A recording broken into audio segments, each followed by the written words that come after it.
I'm Dr. Kyler Shumway, and I am so excited to bring you the latest in our Supercharge Your Presence series. And I'm hopeful that today's webinar will give you some helpful tips, whether you're looking to design your own logo or maybe just add some zest to your next PowerPoint presentation. And some of you are wondering whether or not it's worth it, whether or not you should try to do it yourself and learn a little bit of graphic design. Well, hopefully I can answer that question for you, as well as some of the questions that were submitted with registration. So without further ado, let's dive in. So first, introductions. My name is Kyler. I am a licensed psychologist, and I'm the business and program coordinator for Deep Eddy Psychotherapy, which is one of the largest private practices in Austin, Texas. I'm also an author, and I've been featured in some neat places, and I do some online content writing and marketing work. But you'll notice as you look over my credentials, I'm not a graphic designer. I didn't work in graphic design. I haven't had specific training in graphic design. This is something that I was able to pick up and teach myself on my own. So the answer to the question of why is this guy giving this webinar is not, in fact, because I'm the greatest graphic designer who ever did practice psychology, but rather because graphic design is easy. I believe that if you have the right tools and if you know just some of the basics, you can do pretty good graphic design on your own, and you don't really necessarily need to go out and hire somebody else to do it for you. So this webinar really is about helping you understand just some of the basics of graphic design, but also recognizing some of the tools that are out there at your disposal and some strategies for how to use those tools well. But more importantly than anything else, I want you to feel some sense of encouragement to get out there and get your feet wet and just kind of give it a try, because technology has come a really long ways, and because of that, it's more user-friendly and easier than ever to begin to make your own graphics in a way that looks professional and crisp. Here is our roadmap for today's webinar. First, we're going to talk about why graphic design matters. So even if you're not doing it yourself, why it's something that you want to have on your radar. Then we'll talk about some of the basics of graphic design, some of the tools that you can be using. I'll do a few demonstrations so you can get a sense of what it looks like and how you can use it. And then at the end, I'll go through some of the common questions that people have, as well as the questions that were submitted with registration. Now for our question, why is graphic design important for psychologists? It really comes down to these three reasons. We have the idea of marketing, being able to get your materials out there and draw attention to what you do. We have the idea of education, being able to communicate ideas to other people clearly and concisely. And then lastly, we have this idea of expression, being able to really show some of your inner self, being able to put your personal touch on some of the work that you do. First, marketing. Marketing isn't just applicable to people who are working in private practice or running their own business. Marketing is all about how you send a message about who you are and what you offer. And really, it's about that first impression. So imagine somebody for the first time, they come to your website or they look at some of your materials or they're listening in on a presentation that you give. What kind of impression are they getting just from that initial glance? And graphic design can help you tweak and adjust that first impression so that it's a good one rather than a bad one. Second of all, graphic design can really help you stand out when it comes to marketing. Especially when you think about online marketing, there's a sea of people who are all competing for similar things. If your graphic design can be just a little bit better, if your logo is a little bit snazzier, if there's a diagram on your website that helps really illustrate a concept well, that puts you one step ahead of the pack. But it's not just about the competition, it's also about the consumer. Whoever it is that's looking at your marketing materials really needs to be getting a clear sense of what it is that you're offering. They want to feel comfortable with the idea of working with you, and they want to see you as somebody who is credible, who has good credentials, and who's able to help them with whatever it is that they need. And you can do all of those things by having really good graphic design as part of your marketing plan. There's also the way that graphic design is important in the educational realm. So not only can you use good graphic design to add a little bit of zest to your PowerPoint presentation, your homework assignments, your header on a letter that you might send out to someone, it also can really help whoever it is that you're trying to send a message to retain whatever it is that you're trying to communicate. So if you're making a handout on depression, for example, it might be helpful to some to see a list of symptoms, and it might be helpful to others to see a diagram that illustrates the different warning signs of depression. So this is something that you can use to sort of reach different audiences based on their preferred method of learning. And then it's also worth thinking about graphic design as being a niche skill set that not every educator and not every clinician has. If you're able to bring a unique skill set of you're the person who's able to do really good photo editing, or you're the person who's able to make a fancy diagram or a logo for some project or program that's coming out, that's something that sets you apart and gives you a neat feather in your cap. And last but definitely not least, you want to think about graphic design as being a way for you to express yourself, for you to have a little bit more control over the visual design of the different works that you create, for you to add a little bit of your personal touch. And maybe even this can be part of your self-care. Maybe this can be a fun artistic outlet that you can enjoy as you learn to wet your digital paintbrush. But graphic design is so broad, there's just no way that we could cover all of it in this single webinar. But I want to have you thinking about some of the most common ways that you might use graphic design as a psychologist. You might think about designing a logo. You might think about beefing up your PowerPoint presentations, or making diagrams for websites or flyers, or just getting really good at editing photos. These are all things that you probably do to some extent, or you pass on to your IT person. And maybe if you're able to learn a little bit about graphic design, you can do this yourself. But speaking of passing it off to somebody else, many of you ask this question of when do you do it yourself and when do you hire? And the simplest answer to that question is, do you have more time or do you have more money? And which one are you trying to prioritize right now? Because it does take a little bit of time to get used to graphic design, and it does take time to actually sit down and make the thing. But beyond the balancing time and money dilemma, there might be some other reasons that you might decide to try DIY that could tip the scale one way or another. And the first being, it is kind of nice to be able to add your personal touch to something, to be able to pick out the color swatch, to be able to change the font or the size of something. It does tend to tap into different brain networks if you're like, oh man, I just spent my entire day talking and I need to do something different. And maybe that something different is trying out some artsy things or seeing if this is something that might be enjoyable for you. You might even consider just revamping things that you previously made. Maybe if you've been practicing or teaching for a long time, it might be time to update some of your materials.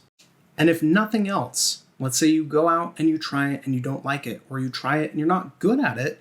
If nothing else, then you can have a newfound appreciation for the people who do this, and you might even get a better sense of what taste does seem to fit you better so that you can instruct someone who does graphic design in a better way. Some signs that maybe you should just hire someone. First of all, if it's not doing what you need it to do.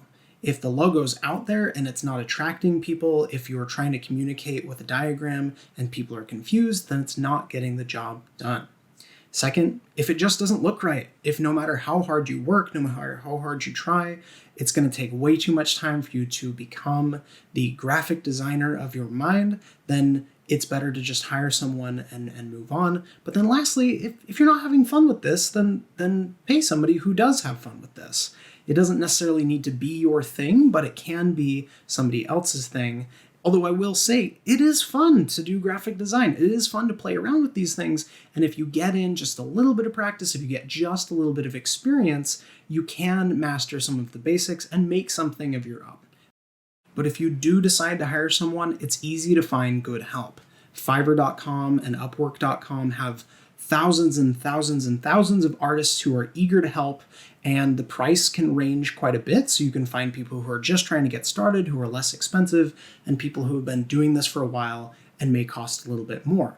You can also think about 99 Designs, who they will work for individual people and also large organizations. They do a lot of really personalized work. So if you're looking for somebody who's got a pretty well-established reputation, you maybe don't want to take a chance on an individual artist, 99 Designs can be a good option for you, although on their website they do say most of their services sort of start off at that $300 range.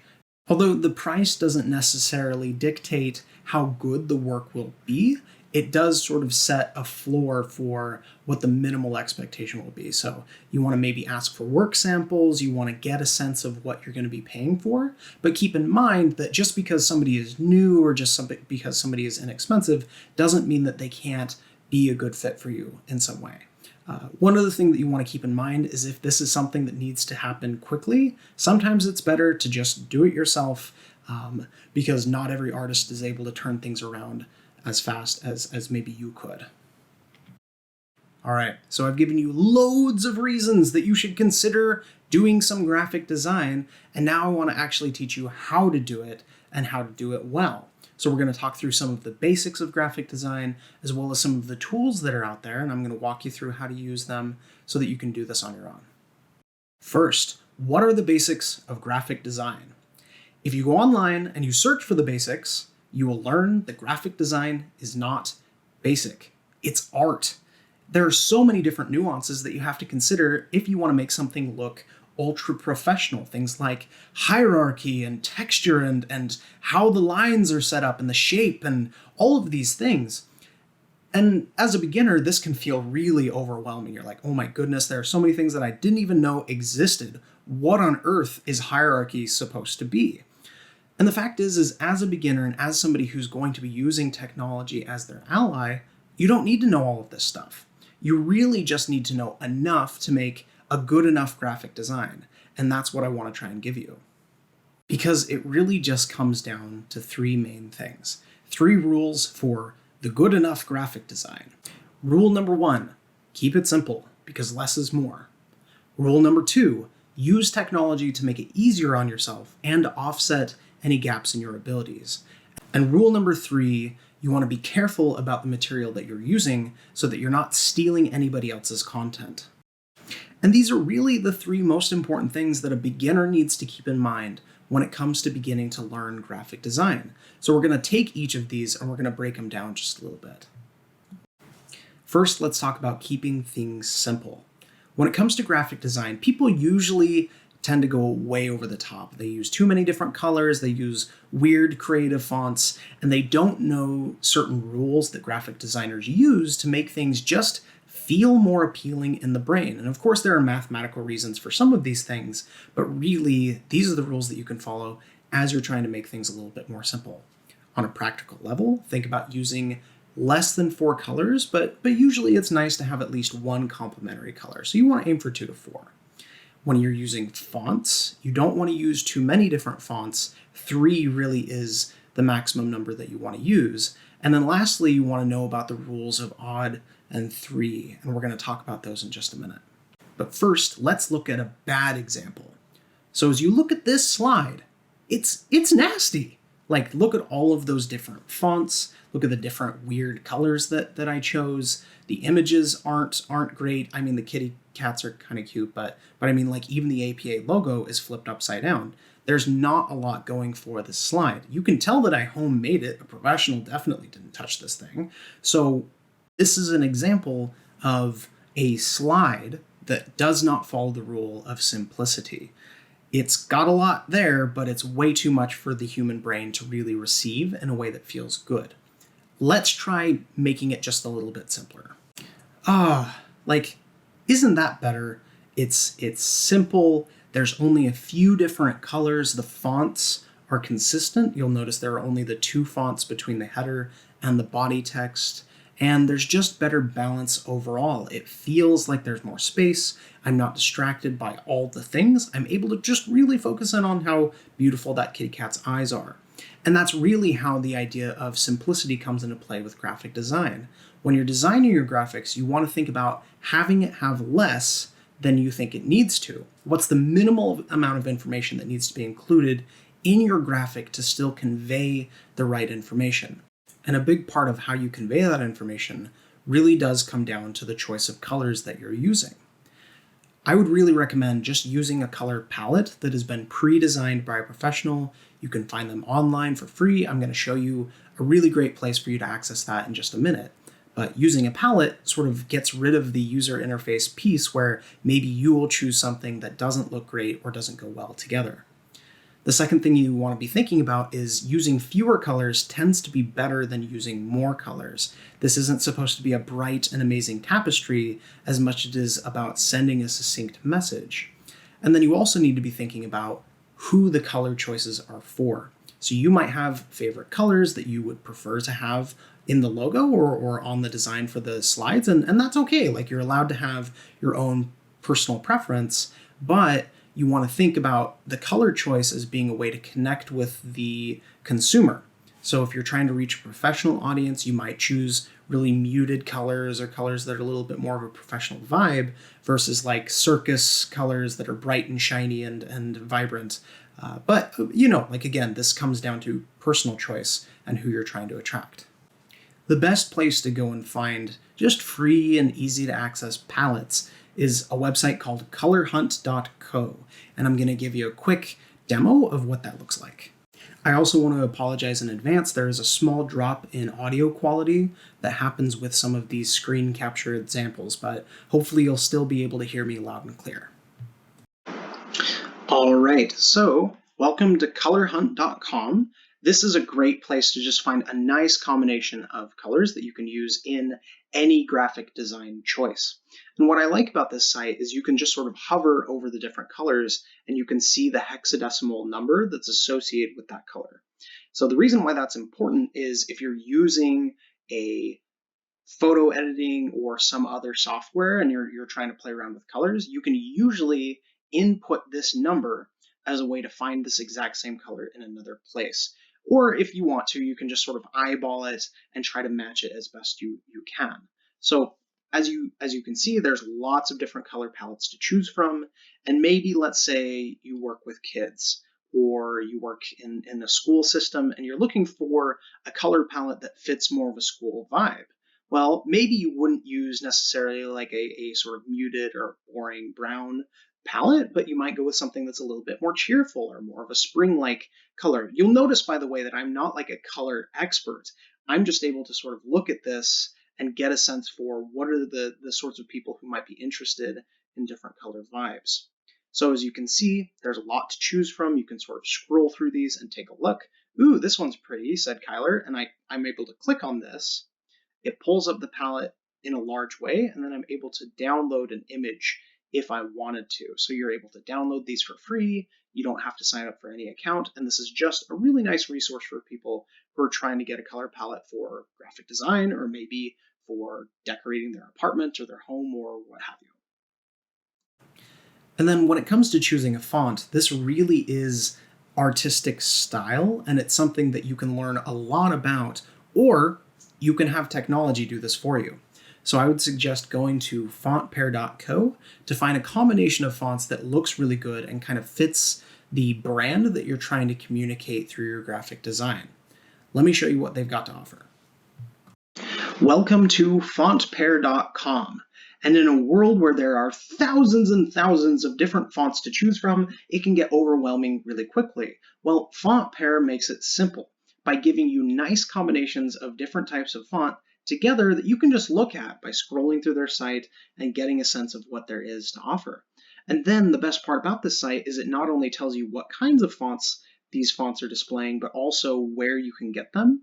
And the site itself does offer a way for you to download them, although I will say that Microsoft Word and other programs already have most of these fonts within. So you don't necessarily need to download anything specific. Another neat feature about this site is it does separate different categories of fonts. So if you know what things like a sans serif font is, or a serif font, or a monospace, you can categorize it based on that. So we've talked a little bit about colors, we've talked about choosing fonts and resources that you can use for picking fonts that go well together. And then the third piece to making something simple is to follow two main rules which come from the world of design. And those are the rules of odd and the rule of 3. So odd numbers tend to create balance when you're looking at something visually. There's something about the way that it comes across and the balance that it creates in an image that people tend to enjoy. And then of all of the odd numbers that you could choose, 3 tends to be the strongest. And you'll notice even in this presentation, I've got a lot of slides where 3 is used for the number of bullet points or the number of concepts that I'm teaching. And similarly speaking, visual artists talk about this idea of the rule of thirds. If you take an image and you break it down into thirds, the way that I've done in these images on this slide, you're able to put the main focus of the image in a place that is more visually appealing and engaging. So in the first image, I am in the center, and as you can see, there's sort of the vertical lines and horizontal lines breaking this image down into thirds. And then all I did was crop the image in such a way so that my face is on an intersection in one of those thirds. And by doing so, the image looks a lot better. And that's what the rule of thirds is all about, using positioning in the images that you're editing in order to make them more engaging. I'm going to do some demos in just a bit that highlight how you can use all of these things, but for now we want to sort of talk about how you can be using technology as your friend. And you're seeing some examples of this with Color Hunt and FontPair and these other websites, but I want to show you a few other sites and programs that you can be using as you're getting into graphic design that take a lot of the legwork out of the creative process. So let's go into those. There are some awesome free products out there that you can use today that just basically require that you sign up for an account. You don't have to give them any card information or anything like that to do photo editing or designing logos and all of that great stuff. So the first one is Pixlr, which is a Photoshop-esque editing software that's really user-friendly and really easy to get into early on.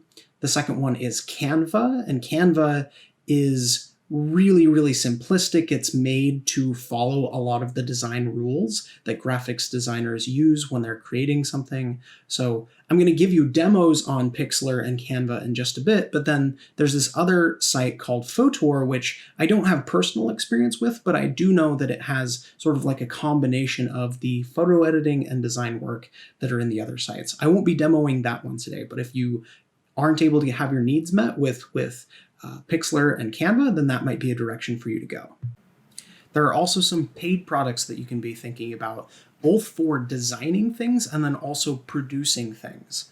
So Adobe Creative Cloud is the gold standard. It's what the pros use. So if you're really into this and this is something you want to do more of, consider signing up for an Adobe Creative Cloud account. And similarly, if you don't already have Microsoft Office, that's something that does offer up some options for doing design work or making a diagram and things like that. So I'm going to demo some Microsoft Office stuff that's really simple and easy to use.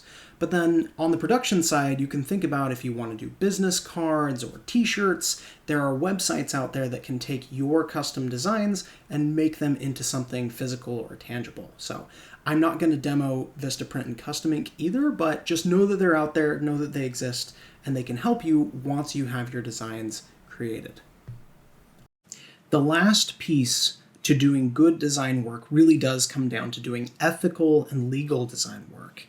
So as a designer, you need to be creating stuff that is original, you need to be using content that is yours, or using materials that you're legally allowed to use. This is the one major ethical and legal dilemma that psychologists can find themselves in. You can't just go on Google and take images. You can't just take images from somebody else's website without permission or anything like that. You have to make sure that you have proper ownership in order to use it for private and commercial use. So I've got some tips to help you stay in the straight and narrow. The first tip is why I say borrow, not steal. You can borrow by seeking inspiration from other sources, by looking at other people's websites, by looking at artwork that other people have designed, and use that to fuel inspiration for yourself. And that's when you're creating original works. But if you're not necessarily looking to create something 100% original, you just need an image of a dog or something like that, you can use materials that are already out there that are considered public domain or have been licensed as public domain, which means that you can use them for whatever. And then the last thing that you want to keep in mind is it is always better to just purchase the rights to use something rather than have to hire an attorney or something like that because, whoopsie, you made a copyright infringement by using something that wasn't yours. A few quick definitions. Public domain means that there are absolutely no restrictions. Nobody holds the copyright. There might be some instances where somebody's name is attached to it, they were the original creator, but they're totally fine with you using it however you'd like. There's also the idea of Creative Commons, which you can use in however way the creator has defined.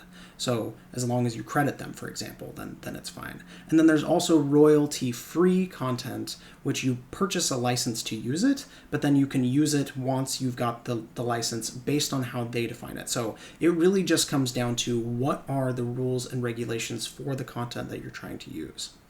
Public domain is just the best way to go. And there are a lot of sites where you can get public domain materials.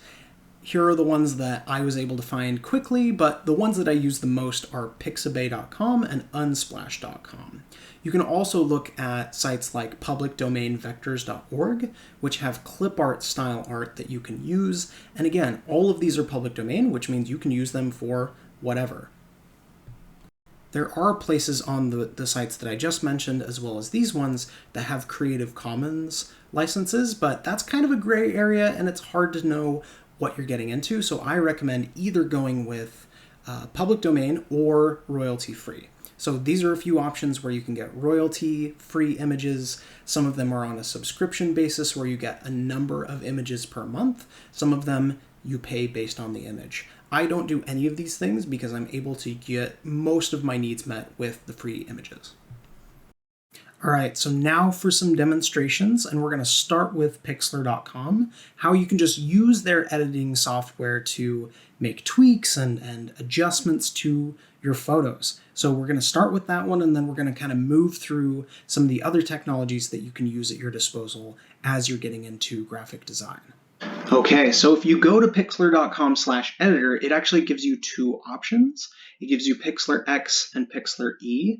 Both are still free, but Pixlr X is definitely the simpler version, so that's what we're going to do now. You'll notice that they make their revenue from advertisements, so those will pop up on the sides and different places, but that's how they make their money, but it shouldn't affect any of the work that you're trying to do. On Pixlr, I really enjoy being able to not only upload my own images off my computer, but I can also pull images off the web using their URL loader. So there are some places where you can get images that are public domain, you're able to use them for whatever purposes you might need. But of course you want to be careful because not every image is yours to edit, yours to use for your own purposes. So we'll talk about all of that in just a minute. But for now, I'm going to open an image off of my own computer. Let's see, I want to look at this one. It's a picture of me and my buddy Dan. So I'm able to open this, and then Pixlr asks me, do I want to size the image before I get started on it? So do I want it in its original massive size? Do I want to just have it in full HD or make it web friendly? So you can tell Pixlr not to ask you about this, but there are going to be times when you might want to make different decisions based on what you're doing. Most of the time, full HD is totally okay. You want to keep in mind that the bigger an image is, the longer it will take to load on the web, but the smaller an image is, the lower quality it will be. So I'm going to just go with full HD for now. And look at that. Pixlr is able to load up my image, and then I'm pretty zoomed in right now. So over here on the right side of Pixlr, you'll notice that you have your XY coordinates, so you can see where your mouse is, but you can also zoom in and out using this. You can also use your mouse wheel or your scroll, whatever is easiest for you. And this works the same way that Photoshop does. But if you don't have experience in Photoshop, that's okay. The way that Pixlr works is it puts things in layers, just like Shrek. So you've got layers of things that all stack up on top of each other.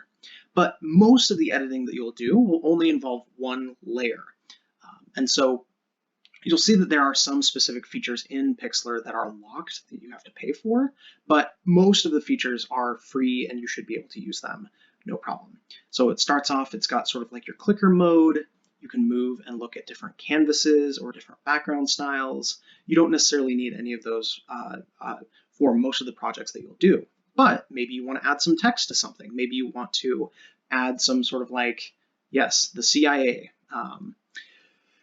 Yes, Dan and I are now in the CIA, and that's an important part of this video editing project. So you can sort of add different features or different elements, and as you'll notice, when I dropped this on, it added 2 new layers to the canvas.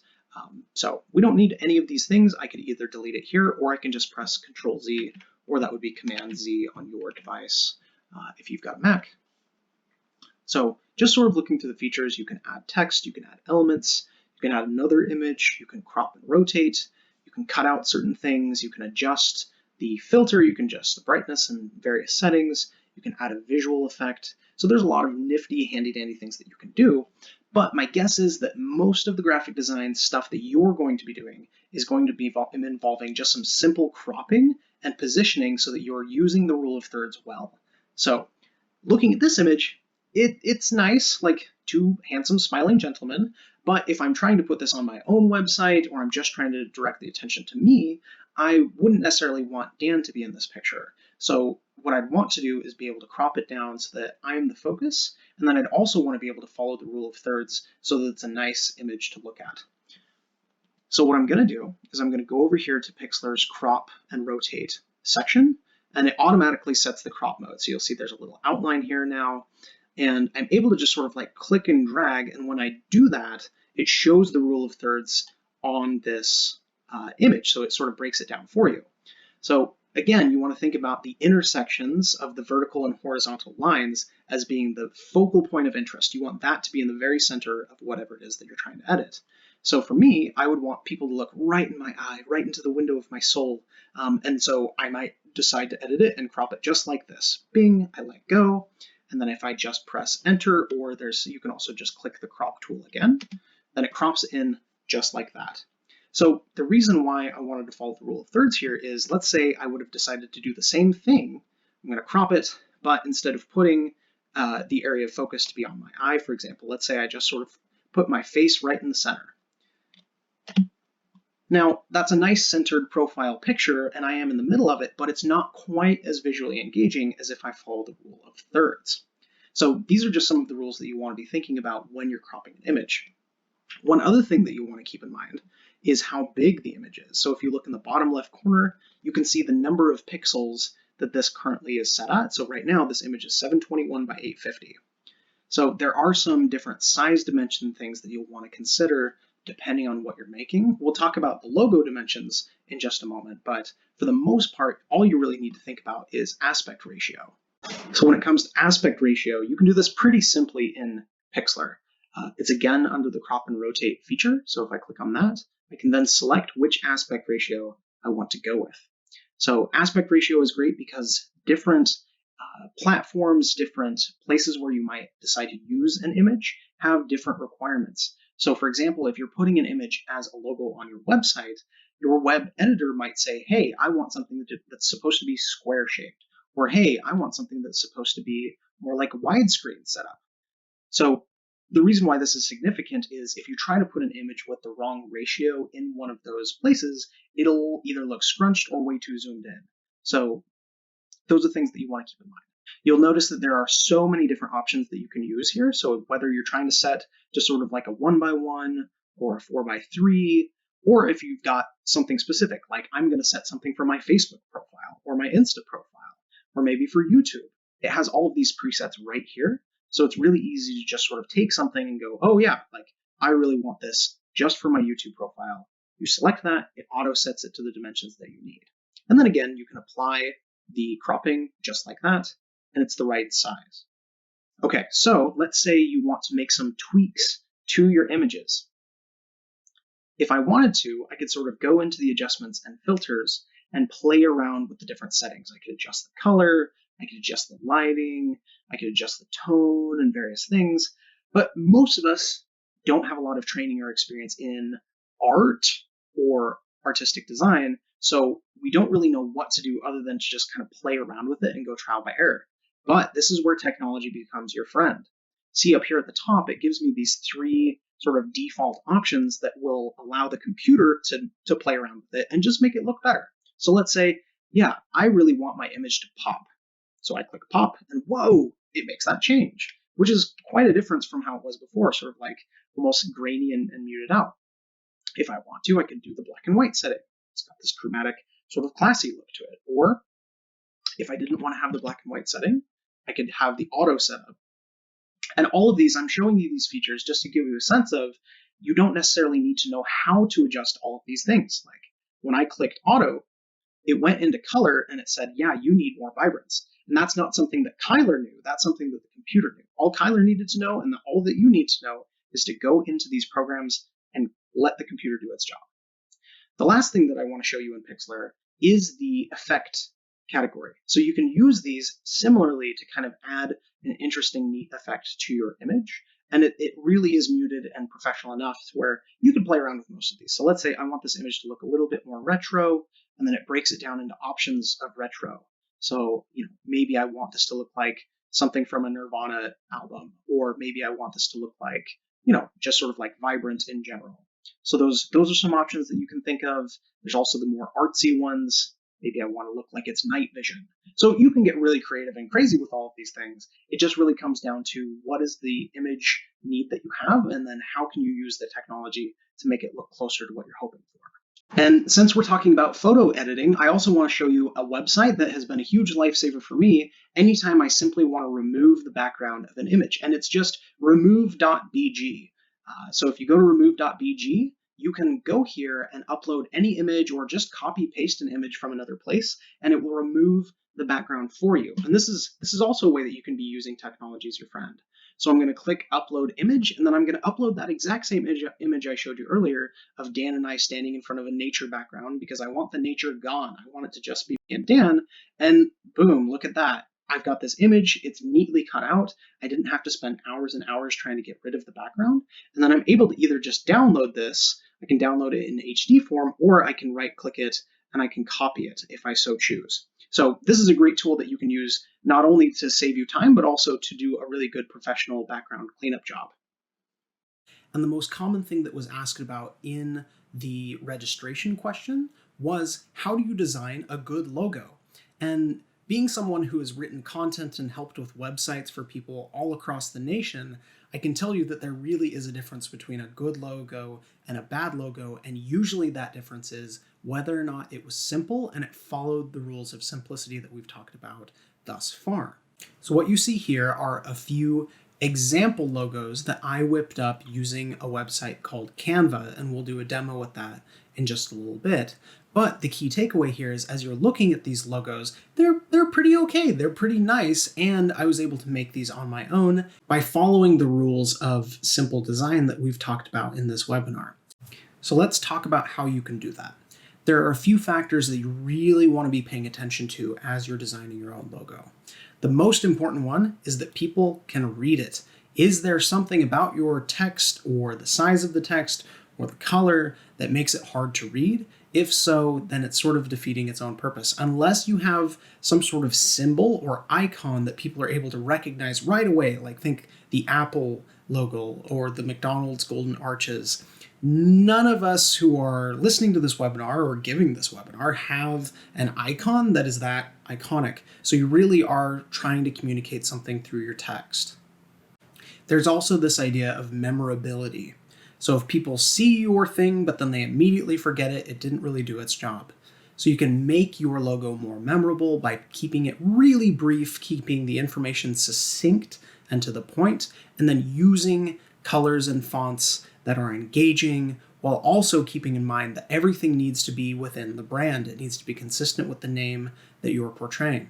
So if you look at these examples, you'll see that there are names and then some images with each of these logos. I will say the images are optional. You don't necessarily need an image for your logo, but it does add a little bit of extra flavor and personality. So if you look at the bottom, there's Archer Psychotherapy. I made all of these up, by the way, except for my own. Imagine that your last name is Archer. That's a great way for you to use your name in the brand, and then you've got this little image that sort of connects the name to the brand that you're sending. So it all sort of goes together. And then last but definitely not least, your logo needs to be original. It needs to be something that you're coming up with. You're not just taking the Apple logo and using that as your own. This is your thing. So if it can't all come together perfectly the way that Archer Psychotherapy is, maybe you can just add your own personal touch. So for example, with my logo, I don't have quail in my name at all. And people who see that might be like, why is there a quail there? But quail are my favorite birds, my favorite animals in the whole wide world, and I love them, and I wanted to include that in my logo. And there is a bit of a backstory to that, which if you're curious, you can feel free to ping me and I'll give you the full story. But so you can feel free to add something to your logo that makes it yours, that makes it original, that makes it special. On the more technical side of things, there are a few formatting concepts that you'll want to keep in mind. First of all, there's the dimension of your logo. Some places will want a horizontal, more rectangle shape. Some will want a vertical rectangle shape, think like a phone screen, and some will want a square. So it really just depends on where you're going to be using this, where you're going to be putting it. And so the best strategy is when you design your logo, save it in multiple sizes and multiple dimensions. In terms of quality, again, I mentioned this earlier, the larger the file and the more pixels are there, the better. However, the bigger it is, the slower it takes to load. There's a chance that it might not upload into certain platforms. So you have to find a good balance of those things. And again, the best way to work around this is just save it in different dimensions, save it in different levels of quality, and save it as a PNG file, because PNGs tend to be the most dynamic for the quality. So with all of that in mind, now we're going to do a quick demo of how you can make your own logo using canva.com. Canva is really diverse. There's a lot of different stuff that you can do through their site. There are things that are free, there are things that are paid for. But in my experience, it's just the simplest way for you to make a little logo for yourself that has templates that you can follow, and it just makes the whole thing so darned easy. So I'm going to give you a quick preview of what that looks like. All right, welcome to canva.com. And Canva is so diverse. There are so many different things that you can do with this. You can start your own brand, you can do social media pieces, you can make all sorts of stuff. But I've found that really the things that are most useful are the simple things. And we're going to do a demo on how to do a logo. So you can see there's right here, there just happens to be the option to choose a logo. If you didn't see this, you can also just go up here in the search bar and search for pretty much anything. You could search for Facebook posts or Instagram story covers or infographics. All of those things can be made in Canva. Now, not all of the things are free. In fact, many of them are paid, but that doesn't mean you can't make a quality product with the things that are free. So I want to make a logo. We're going to click on logo. Now, let's say I am a therapist in private practice, and I just need a simple logo that gives my name and a little explanation that I'm a therapist or that I see clients, and then maybe a little bit of flavor that connects with the idea of being a mental health professional. So I can look through these templates here, and I can see there are some interesting options. I don't necessarily think I need a logo that has a Reaper on it or a Ninja, unless I was doing like Reaper therapy. Yeah, I don't know. Ninja therapy maybe. So let's see. As I'm scrolling through these and I'm thinking to myself, what would look good as a therapist? Maybe this one looks good as a therapist. It's got kind of a neat little crest. Maybe it is a therapist who works with people who are in academia or something like that. So you're trying to tailor this to the sort of people that you're wanting to see. Let's look at another option. Let's say I have a nice therapy clinic that's in the good vibes back hills of Florida somewhere. This might be a good option for you. And all of these are, folks, are templates. So I could go in and as you'll notice, the way that Canva works is when I hover over something that can be changed or edited, it does this little blue square around the outside. And I can just click and move anything that I want to. And then it has these pink lines that help you arrange and orient and center things. So I'm going to try and put this back in the center where it was. And then the name of my practice is not Ivory Bliss. I want to change this. So what Canva does is you can just click it and edit the text directly. Let's say I am Kyler Shumway, PsyD. And that gets maybe a little bit too big, but then what you can do in Canva is you can just shrink that down and then you can center it. Okay. So Kyler Shumway, good vibes in Florida, Backpackers Hotel. That doesn't help me any. So I'm going to change this to psychotherapist private practice. Maybe that's the information that I want to give. That also does seem like a lot of wordiness to it. So I might just say private psychotherapist, something like that, or individual counseling. Yeah, I like individual counseling. So one cool thing that Canva will let you do is if, say, I like everything about this but the colors. When I select this, I've got my blue square around it. I'm able to go up to this little colored box and change it directly. So I could do a new color. I can do the hexadecimal number, which we talked about earlier when we were looking through the color hunt. Let's say I want blue. I like blue. Blue is pretty. So I'm able to change that to blue. I'm able to click off of that, and look at that. I've got this neat little blue logo, but in the spirit of simplicity, I may want to reduce the number of colors. I may want to reduce the amount of text. It really depends on the person. So let's see. I don't like this logo. Maybe I have sort of like a wilderness retreat thing. So this is one funky feature of Canva is it will keep the text that you wrote, but it doesn't resize it for you. So you'll have to do the resizing yourself, which is pretty easy to do. So now it says Kyler Chamois PsyD here. I might then decide I want to center this. Yeah. And then maybe this is wilderness therapy. So I've got this here. I can shrink it down. I can also use their text editor up here to shrink it down. And then let's say, I'm making this logo and I'm not really sure what combination of text that I like. Maybe you like everything about this design except for the text. Remember, you can go to the font picker site, which we talked about earlier, and you can find combinations of fonts that look good together. Okay, so let's say I feel pretty good about this logo. I'm happy with how it looks. What I could do is I could resize it, which in Canva costs money, or I can download this and then upload it into Pixlr Editor and then change the size there for free. So it really just comes down to what you want to spend money on, or if you want to spend money at all. But if I want to keep this logo, maybe I can just download it directly here. It gives me the suggested file type. So it says a PNG is suggested. I also would suggest that.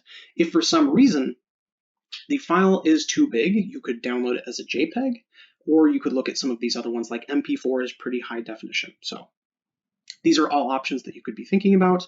And then when you download that, it downloads it, it saves it, and then they try to sell you on other things like putting it on business cards or maybe putting it on a big canvas that you can have hanging up in your office. So there's a lot of really cool options here. Again, you can just use this to make your own logo if you so desire. All right, I want to show you one other example of a way that you could design a logo if that would be useful for you. So let's say I want to go for logo and I actually search logo. This time it brings up all of the logos that you can choose from. Some of them, again, they say that they're free. Some of them say that they're paid. You can sort of scroll through these and take a look at what feels good for you. But if you don't like any of these, one way that you can do this is you can create one from scratch. So if you're feeling really artsy, maybe this is something that you'll decide to do. And then Canva has these neat features off to the left, just like with any other editing software, that you can add things. So it even lets you add music if you really want to. But let's say, I just want to make my logo, and I'm going to look through these different templates of text that they have. Again, some of them are free, some of them are not. Let's see. Yeah, real love. Not fake love, real love. So I've got this real love text. I can change this. So I can say like, love psychotherapy. It's too big. I'm able to shrink this down, shrink, shrink, shrink. I can also type the number in, but I wanted to click it because I like to click. Okay, so that's a pretty nice looking text, and then feels pure and authentic. Evidence-based treatment. Yeah, that looks nice. So as you were able to see, I'm able to just type things in directly. I'm able to choose what sorts of fonts are here. Let's say I don't actually like the Love Psychotherapy font. I can go here and choose. The ones with the crowns next to them are premium and you have to pay for them. The ones without, you can just use. So maybe I use Font Picker and I figure out, oh, actually like this Czech font is kind of nice. Maybe that would work well here. Yeah, it's okay. Maybe I will shrink it down so that it fits better. Great. Yeah, so that's, technically that font is kind of hard to read. I don't know if I would necessarily go with that one. Maybe I'll go with something that is, simple, easy to read. This one's all right.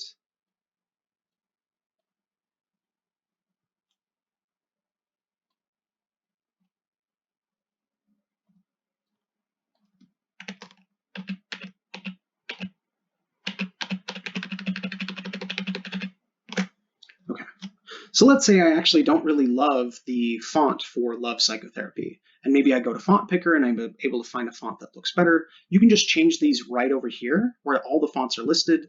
The ones with crowns are premium, so you have to pay for them. The ones without crowns are free to use. So you can just sort of browse through these, or you can go to Font Picker and have Font Picker do the work for you. So let's see. Oh no, what happened to MENT? There we go. ENT is back. So let's say I want to add something special to this. Maybe I add an image or a shape of some sort. Canva gets pretty over the top with this. There's a lot of different options here that you can look at. Again, some are free, some are not. Some of them are more elaborate. These wouldn't necessarily be good options for a logo because they are so complex. You want to get something that's really simple, that's maybe flattened or doesn't have multiple layers to it.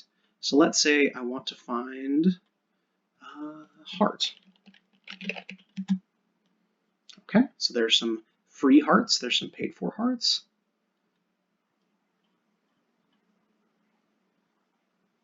I want to find one that would look good.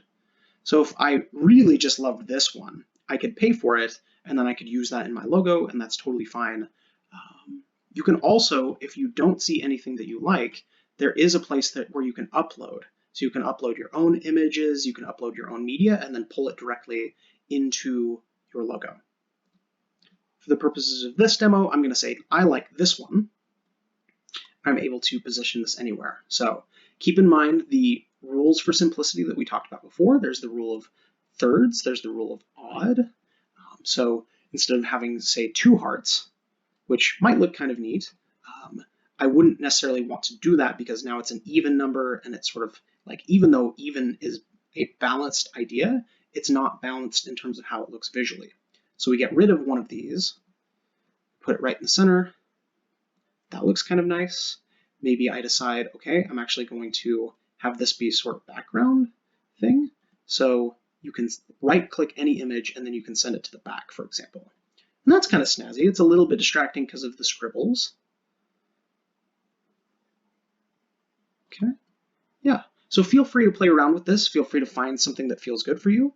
And then again, once you get the logo to the place that you would like, you just go to download, and then you can choose how you want that to be. You can do different options like getting a transparent background, compressing the file so that it's lower quality, but it's able to have a faster upload speed. It's totally up to you. I would also say, again, you can take these things and then upload them into Pixlr or remove.bg, remove the background, and suddenly you have a transparent background logo. So these are things that you can consider as you're trying to make a logo for yourself. But what about if you're trying to create a diagram for yourself? And I honestly think that one of the best places to create a diagram, besides the ones that I've already mentioned, is Microsoft Word. So if you have an Office account, if you're able to access Word, then great. If not, you can use Canva or Pixlr or any of the others to custom make a design for yourself. But I just wanted to briefly highlight how easy it is for you to do neat looking designs in Microsoft Word without a whole lot of effort.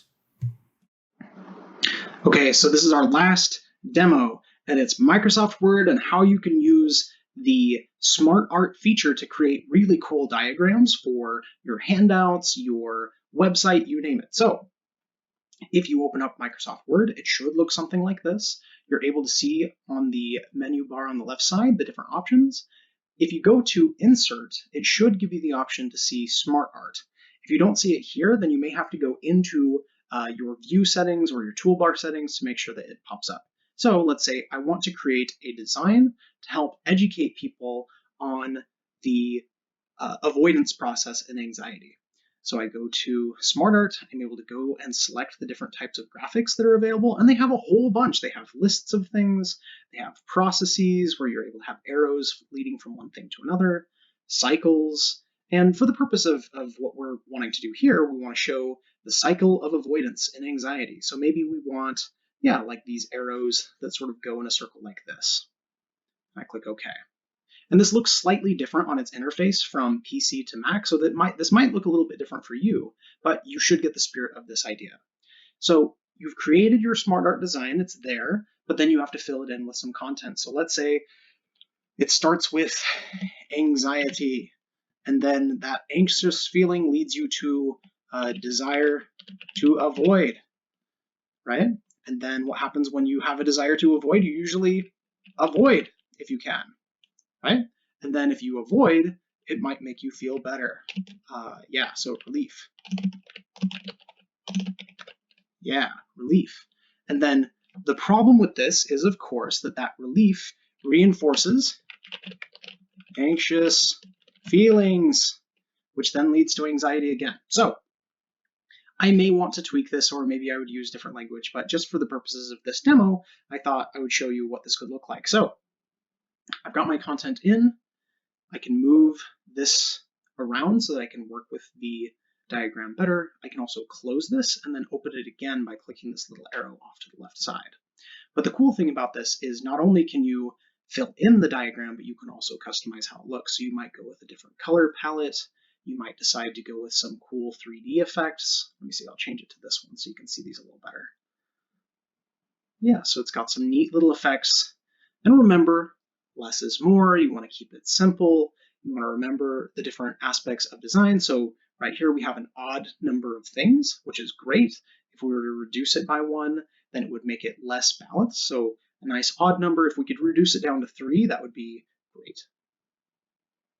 Okay, the other neat feature of this is you can also change between different types of diagrams. So it might be, yeah, like look at that. That actually seems to depict the cycle a little bit better. Maybe instead of a cycle, I decide, okay, actually, I want it to be something different. Maybe I want this to be like a big arrow that connects one thing to the other. All right, upward arrow. Yeah, so if there was some concept that I wanted to illustrate with a different type of diagram, I could totally do that. There are neat things like funnels, there are neat things like gears, so you can just play around with this and use this to create a diagram. And, it only took me maybe a minute or two to slap this thing together. You can change the colors. You can also go up here to where it says format and say, instead of anxiety here being a circle, I want to change the shape. So I go over to change shape. I can make it into a cloud. And there we go, it changes into a cloud. So this is a way that you can use technology to make it your friend. You can simplify the entire process, and it makes a pretty nice looking little diagram. But the problem is right now is it's in Word. So I guess if I was going to print this or send this as a document to someone, that's fine. But if I want to put it on my website, then what I'd need to do is you can right click it. And I'm not sure if this will show up on my screen record, but if you right click it, you should then be able to go down to Save as Picture.